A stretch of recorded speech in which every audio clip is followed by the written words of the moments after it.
Employee, self employee, businessman, investors. വരുമാനം നേടുന്നതിൻ്റെ ബേസിൽ ഇത്തരത്തിലൊക്കെയാണ് classification. ബിസിനസ്മാനും ഇൻവെസ്റ്റേഴ്സിൻ്റെ ഒക്കെ life style എന്താണെന്ന് ചോദിച്ചു കഴിഞ്ഞാൽ ഇറ്റ്സ് സോ ബിഗ് അല്ലേ. ബട്ട് എംപ്ലോയീസിൻ്റെ സെൽഫ് എംപ്ലോയീസിൻ്റെ ഒക്കെ നോക്കുകയാണെന്നുണ്ടെങ്കിൽ ശരിക്കും ഒരു കട്ടിങ്ങും ഷേവിങ്ങും ഒക്കെ അടങ്ങിയിട്ടുള്ള ഒരു ലൈഫാണ്. എന്തിൻ്റെ ബേസിലാണ് ഈ കട്ടിങ് ഷേവിംഗ് എന്ന് ചോദിച്ചു കഴിഞ്ഞാൽ ഇൻകം തന്നെയാണ് പ്രശ്നം. പലപ്പോഴും സാധാരണക്കാർ അവരുടെ ആഗ്രഹങ്ങൾ അല്ലെങ്കിൽ അവരുടെ സ്വപ്നങ്ങളൊക്കെ ലിമിറ്റഡ് ബിലീഫ് അല്ലെങ്കിൽ ലിമിറ്റ് ചെയ്ത് വെക്കുന്നത് എന്തുകൊണ്ടാണെന്ന് വെച്ച് കഴിഞ്ഞാൽ അവർക്ക് അത്രത്തോളം ഇൻകം ഇല്ലാത്തതുകൊണ്ട് തന്നെ. ബട്ട് ഇന്നത്തെ കാലത്ത് ഇത്രയും അഡ്വാൻസ്ഡ് ആയിട്ടുള്ള മോഡേൺ വേൾഡിൽ ശരിക്കും നമ്മളൊക്കെ നമ്മളുടെ ഇൻകം അല്ലെങ്കിൽ നമ്മളുടെ ആഗ്രഹങ്ങളൊക്കെ നമ്മൾ ലിമിറ്റ് ചെയ്യേണ്ട ആൾക്കാരോ ഒന്നുമല്ല, നമ്മളത് ഇൻക്രീസ് ചെയ്യേണ്ട ആൾക്കാരാണ്. അതുകൊണ്ട് തന്നെ ഞാൻ എപ്പോഴും എല്ലാവരോടും പറഞ്ഞു, എനിക്ക് നിങ്ങളോടും പറയാനുള്ള കാര്യം എന്ന് വെച്ച് കഴിഞ്ഞാൽ നിങ്ങൾക്ക് മൾട്ടിപ്പിൾ ഇൻകം ഉണ്ടോ? നിങ്ങൾ സിംഗിൾ സോഴ്സ് ഓഫ് ഇൻകത്തിൽ നിൽക്കുന്ന വ്യക്തിയാണോ?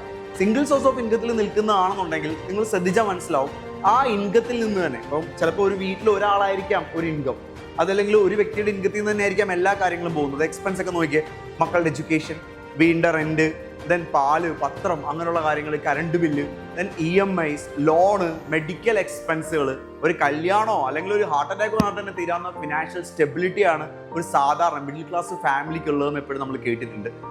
അവിടെയാണ് ഏറ്റവും ഇമ്പോർട്ടൻ്റ് ആയിട്ടുള്ള ഒരു കാര്യം, നമ്മളുടെ സേവിങ്സ് എന്താണ്.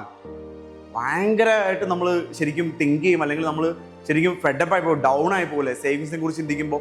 ഇതൊക്കെ നമ്മൾ എങ്ങനെ ഇൻക്രീസ് ചെയ്യും, എങ്ങനെ ബാലൻസ് ചെയ്യും, എങ്ങനെ നമ്മൾ ഹാപ്പി ആയിട്ട് ജീവിക്കുമെന്ന് ചോദിച്ചു കഴിഞ്ഞാൽ ഒന്നെങ്കിൽ നമ്മുടെ ഇൻകം കൂടണം, അല്ലെങ്കിൽ മൾട്ടിപ്പിൾ ഇൻകം നമുക്ക് ഉണ്ടായിരിക്കണം. ഒന്നിൽ കൂടുതൽ വരുമാനം ഉണ്ടെന്നുണ്ടെങ്കിൽ ഒരു ഇൻകത്തിൽ നിന്ന് എല്ലാ കാര്യങ്ങളും ചെയ്യുന്നതിൽ ഒരു മാറ്റം ഉണ്ടാവും. മൾട്ടിപ്പിൾ ഇൻകം ഉണ്ടെങ്കിലോ നമുക്ക് സേവിങ്സും ഉണ്ടായിരിക്കും. സോ ഇന്ന് മുതൽ ശരിക്കും അഡ്വാൻസ് ആയിട്ടുള്ള വേൾഡിൽ, ഡിജിറ്റലി ശരിക്കും പ്രൂവൺ ആയിട്ടുള്ള ഒരു വേൾഡിൽ ഒരു എക്സ്ട്രാ ഇൻകം, അത് പാർട്ട് ടൈം ആയിക്കോട്ടെ ഫുൾ ടൈം ആയിക്കോട്ടെ, നിങ്ങൾക്ക് ഏൺ ചെയ്യാൻ നിങ്ങൾക്ക് പറ്റുന്നില്ല എന്നുണ്ടെങ്കിൽ ഒന്നെങ്കിൽ അത്തരത്തിലുള്ള ഒരു ഓപ്പർച്യൂണിറ്റി നിങ്ങൾ കണ്ടിട്ടില്ല എന്നുള്ളതാണ്, അല്ലെങ്കിൽ നിങ്ങൾ അതിനുവേണ്ടി ശ്രമിച്ചിട്ടില്ല എന്നുള്ളതാണ്. മറക്കണ്ട, ഇന്നോട്ട് നിങ്ങളുടെ ഫാമിലിയുടെ തലവര അല്ലെങ്കിൽ നിങ്ങളുടെ ഫാമിലിയുടെ രീതികൾ മാറണമെന്നുണ്ടെങ്കിൽ, ഫിനാൻഷ്യൽ സ്റ്റെബിലിറ്റി മാറണമെന്നുണ്ടെങ്കിൽ ഒരു ഇൻകം പോരാ, മൾട്ടിപ്പിൾ ഇൻകം വേണം. മൾട്ടിപ്പിൾ ഇൻകം ഉണ്ടാകുമ്പോൾ നിങ്ങളുടെ മക്കൾക്ക് ബെറ്റർ എഡ്യൂക്കേഷൻ ഉണ്ടാവും, നിങ്ങൾ നല്ല ഡ്രസ്സുകൾ പർച്ചേസ് ചെയ്യും, നല്ല ഹോട്ടൽസിൽ നല്ല റെസ്റ്റോറൻറ്റുകൾ നിങ്ങൾ ആസ്വദിക്കാൻ തുടങ്ങും, നല്ല യാത്രകൾ നിങ്ങൾ ആസ്വദിക്കാൻ തുടങ്ങും. നിങ്ങളുടെ ഫാമിലിയിൽ നിങ്ങളുടെ ഹസ്ബൻഡോ അല്ലെങ്കിൽ ബ്രദറോ ഫാദറോ ആരും ആയിക്കോട്ടെ, അവരുടെ സ്ട്രെസ്സിന് ഒരു റിലീഫ് ഉണ്ടായിരിക്കും. നിങ്ങളാവാം ആ ഫാമിലി വെയിറ്റ് ചെയ്തിരിക്കുന്ന, ആ ഫാമിലിയെ സേഫ് ആക്കാൻ പോകുന്ന ആ വ്യക്തി.